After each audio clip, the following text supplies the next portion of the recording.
Amazon webpage. So today, we will create our own Amazon account. So kailangan natin mag-sign in and mag-create ng ating Amazon account kasi may mga circumstances or may mga cases na hindi natin mapalitan yung zip code.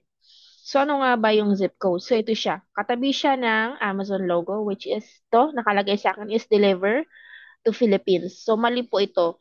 So, dapat ito ay ang location nito is depende sa preferred zip code ni client. So, paano ba natin malalaman yung zip code? So, si client po yan mismo magbibigay sa inyo ng information. Pero, bigyan ko lang kayo ng isang idea. So, ang gagamitin nating zip code is under the tax-free states. So, bakit po ba? Ano ba yung tax-free states? So, check natin kay Google. Ayan. So, sa tax-free states kasi is wala siyang sales tax. Sales tax kapag tayo ay mag-check out. So, walang additional fees kapag mag-order ng product si Amazon. Or mag-order tayo ng product sa mga suppliers. So, sorry. So, again, kapag under sa states na to ang inyong client, wala na pong additional fee kapag mag-check out kayo sa iba't ibang supplier, which we will discuss in our later topics. So ito yung list ng tax-free stage which is also called as nomad states.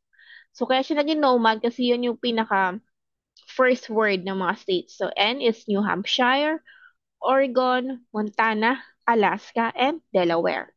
So, ang gagamitin natin is yung usually kong ginagamit na states, which is yung Oregon. So, search lang tayo dito ng zip code ni Oregon.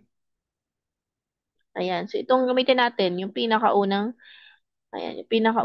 nilagay ni Amazon. So, which is yung 97709. So, copy lang natin.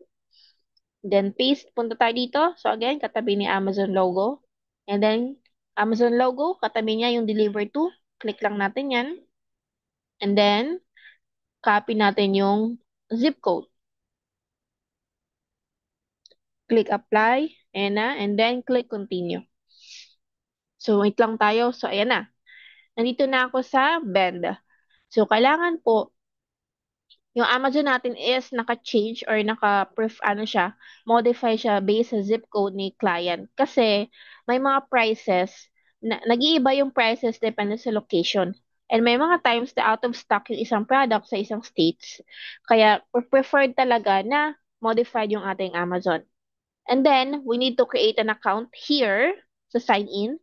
Kasi po, may mga cases din na hindi natin mapalitan ito, yung zip code. So, kailangan nating mag-sign in muna bago natin malagay or malagay yung ating yung zip code ni client. And also, kapag binigyan tayo ni client ng access sa kanyang Seller Central, kailangan meron na tayong Amazon account. So, click lang natin. To sign in. So, yung Amazon account is isa din po sa ating mga topic later. So, dito, type lang natin ang ating professional email. So, yan, click ko na lang to siya to save time and then click continue.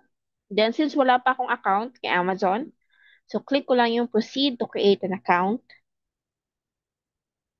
Yan, so type ko lang ang aking first name. So, ang gagamitin ko na lang is since ito ay sample lang naman. So, gagamitin ko. Pero kapag sa inyo, is gamitin niyo yung inyong uh, first name and last name. Sa akin, ginamit ko lang to kasi meron na akong Amazon email. So, ayan siya. So, type lang ako ng aking password. Then, copy ko lang siya. Hindi ko alam kung magagana to. Hindi siya gumana. So, ayan. Then, click natin yung verify email. So, ayan. Save lang natin. Tapos, wait lang natin to.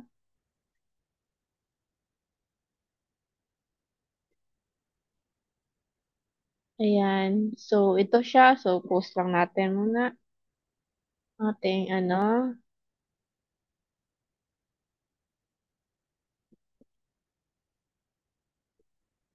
Hmm, ayan na. So, ito ang aking, copy ko lang yung OTP.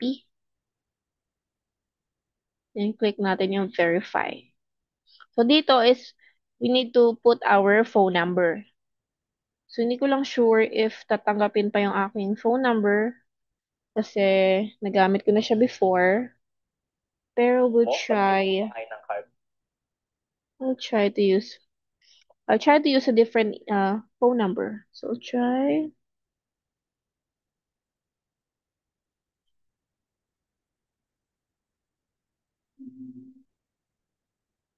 just a second.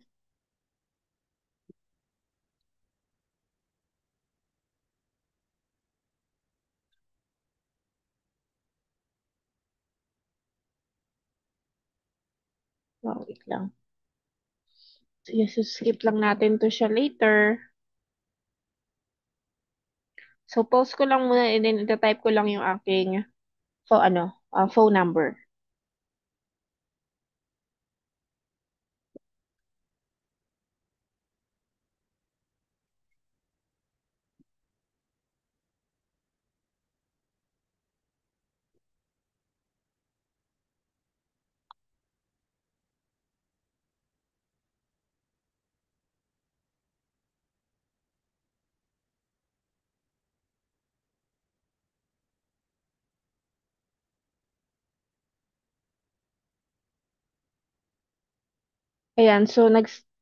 Ayan, so meron na akong account. Nag-send na ng OTP si Amazon. So, if okay na, meron na akong Amazon account. So, ito na siya, yung Hello Amazon. Kasi Amazon yung aking first name na nilagay. So, ayan. So, here is our tutorial for creating our Amazon account. So, if you have any questions, feel free to send a message to our Discord server. So, thank you, everyone.